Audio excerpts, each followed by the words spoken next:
Takbang 13. Mga bata, aralan ang titik P.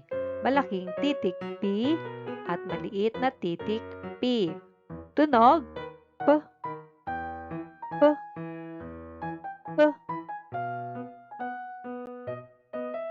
P, P, A, P, A, pa, pa, pa, pana, pa, pasok, pa, pas, pa, p, p, a, pagsamahin ang dalawang tunog, pa, p, a, pa, pala,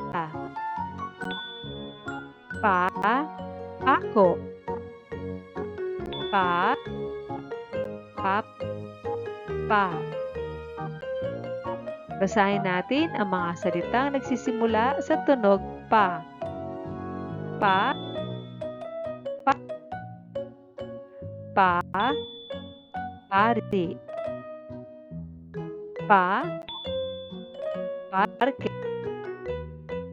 pa, palengke, pa. Tandaan na ito ang tunog pa.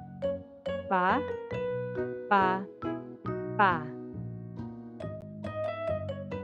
Magaling mga bata, magkita tayong muli para sa susunod na aralin.